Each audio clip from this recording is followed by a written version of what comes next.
Hey everybody, it's Rob from Flailthroughs. This is Gundam Battle Operation 2, and we are back once again with buffs we would like to see.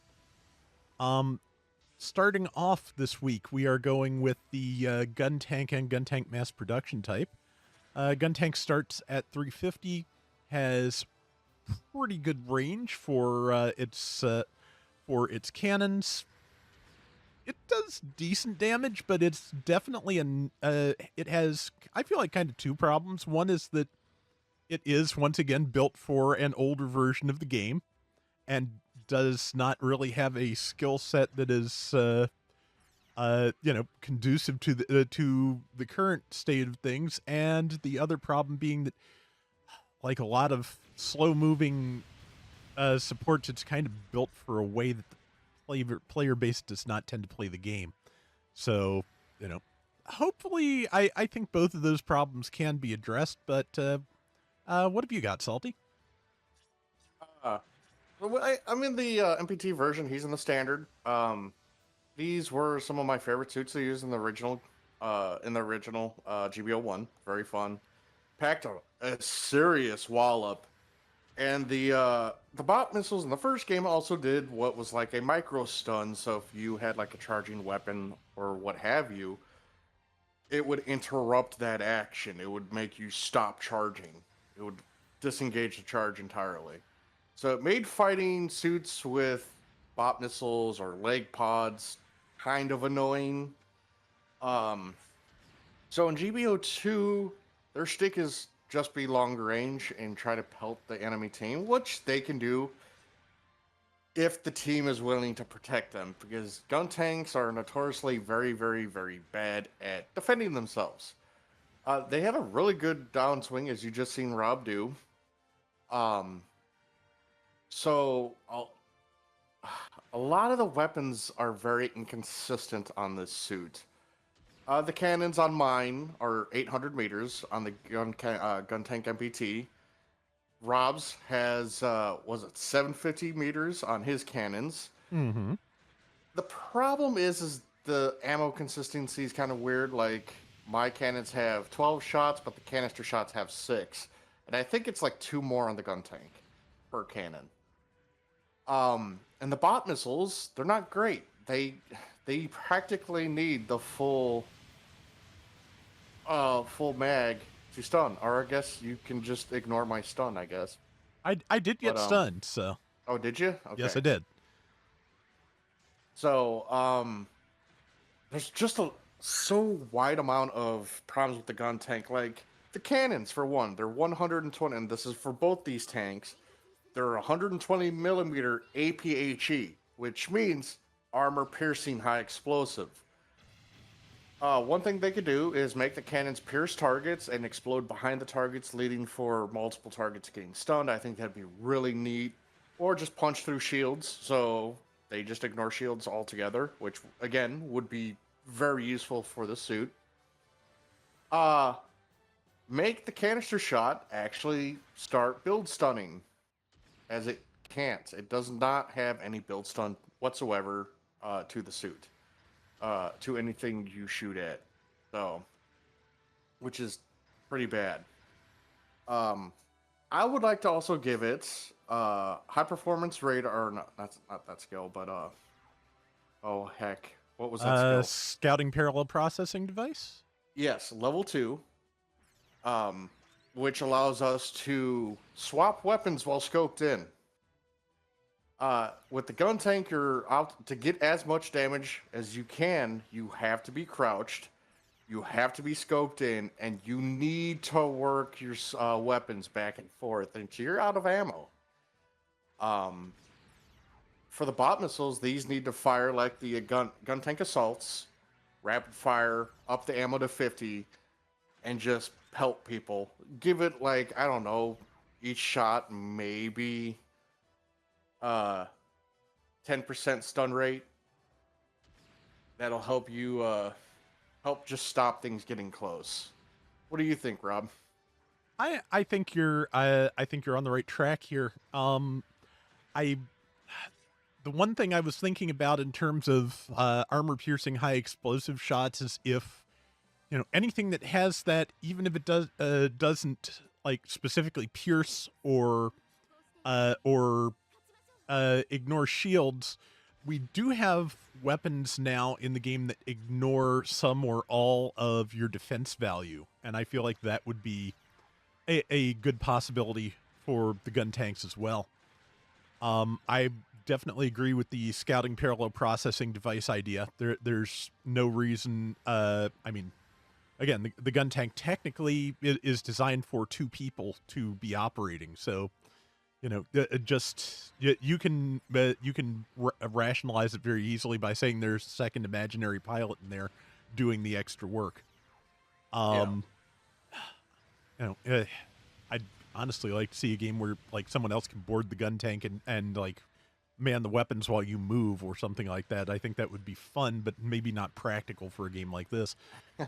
But yeah, I think those are good possibilities for maybe the original gun tank, but not the MPT. Overfeed might be a good thing.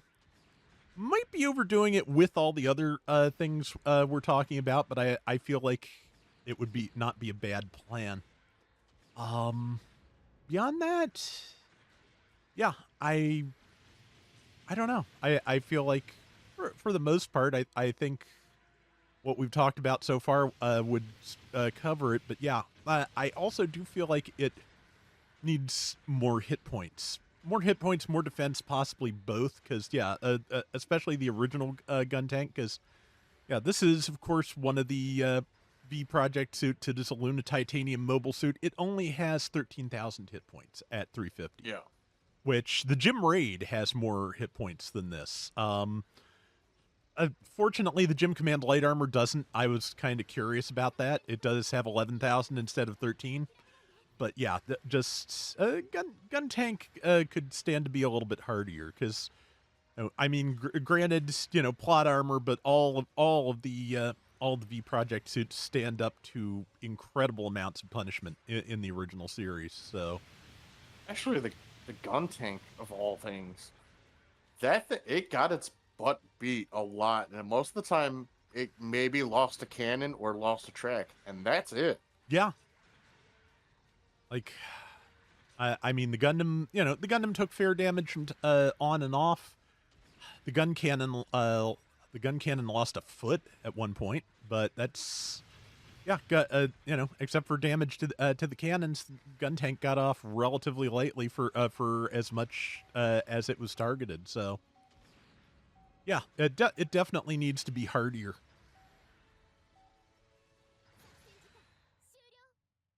Time to see the draw phase. Ah, yeah. that, that looks so uncomfortable for our pilot. Yeah. I love that you can see the pilot in there too, though, just also looking, sad. That's funny. Okay, and for part 2, we are looking at the Zock. I guess the unofficial theme of this week is things that just kind of amble out of the launch bay, because yeah, both the Guntank and the Zock do not use the catapult.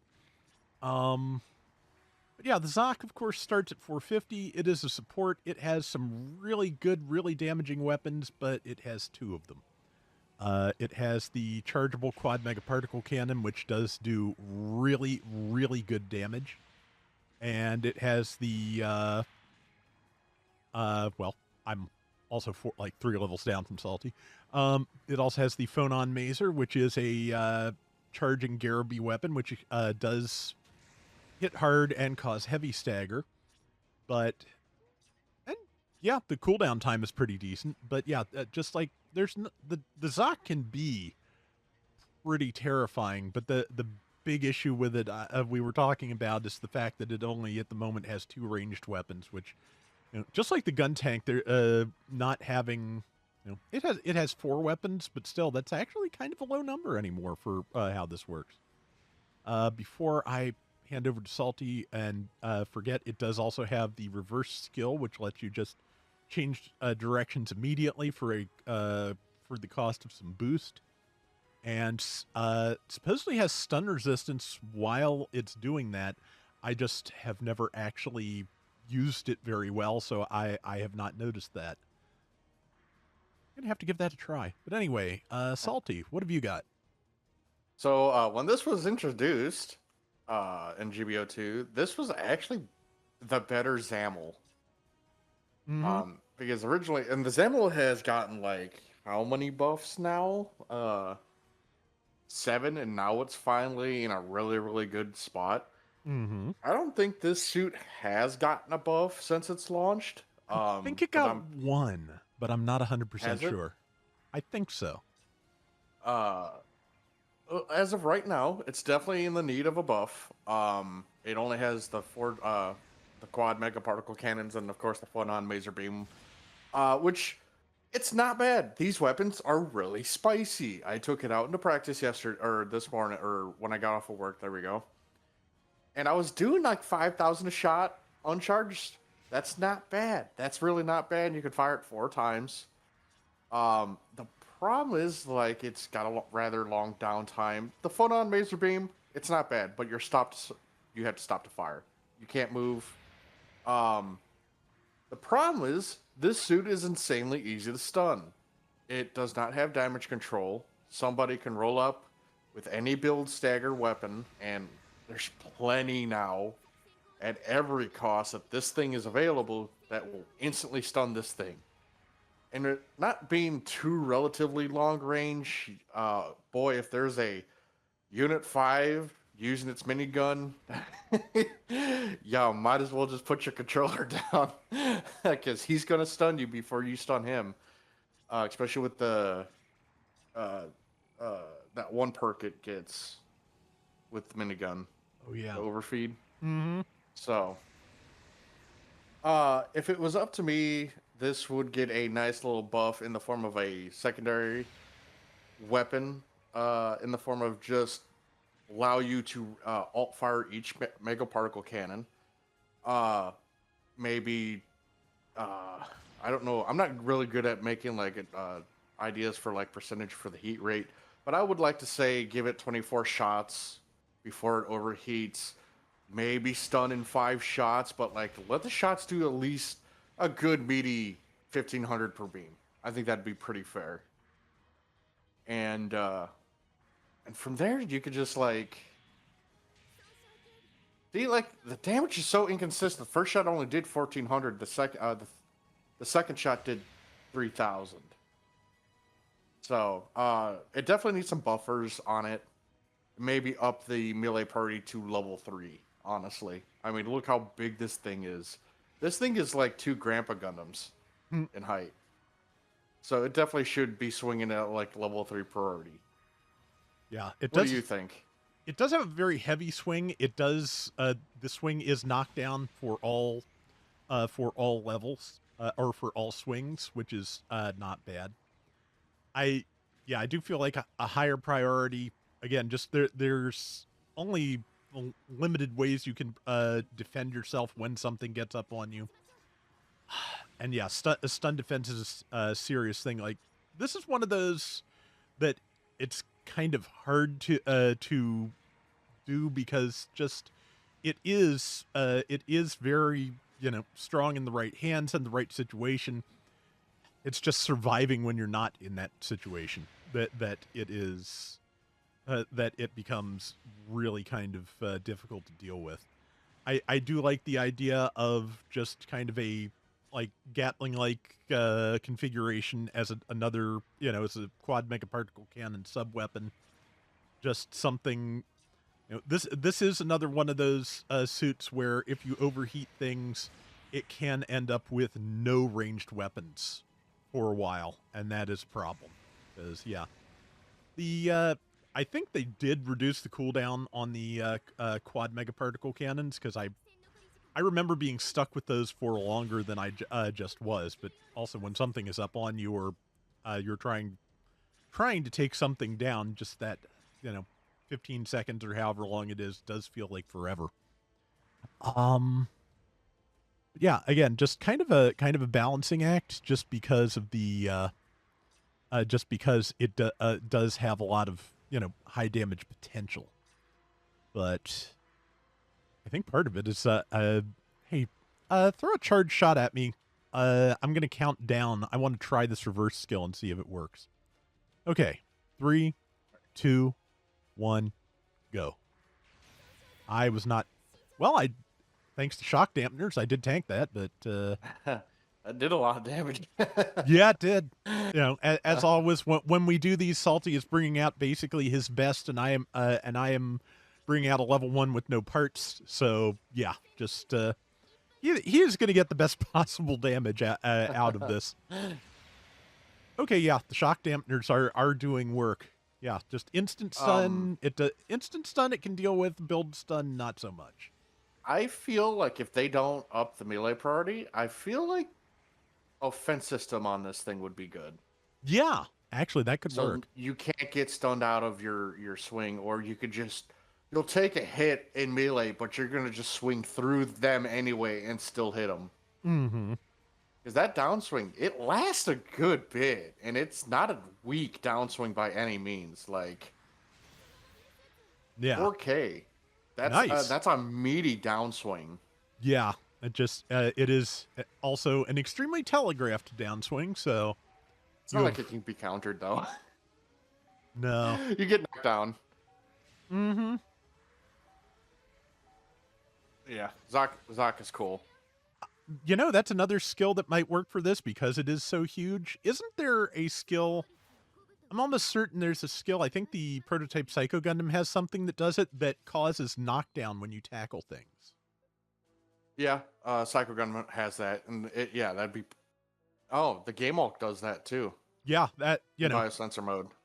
Yeah, if that's something that big tanky suits get to do, that would be perfect for the Zock. Can we talk about how the Zamel should also have that? Because he did do that to the Jim Kai in 0083. Geez, you're right. Yeah. So yeah, that is again, that's. I keep thinking if we get to a GBO3, we just need one of the things we need to have is just like size classes for suits that give like certain like innate abilities. Large suits or heavy class suits, however you'd want to do that, should be a thing that just get to cause knockdown with their tackles against smaller suits. Been saying that. Yeah, because this thing is enormous and it's heavy and it can throw its weight around. But and the knockdown on the melee does reflect that, but there's other ways we could do that in game. So, but yeah, I think pretty much those are our thoughts on the Guntanks and the Zock. So, as always, comments and all that are welcome. Suggestions, all those good YouTube things, likes, subscribes, etc. But that is going to do it for Gundam Battle Operation 2 for today. We will be back soon with more, and until next time, everybody take care and have fun. Later.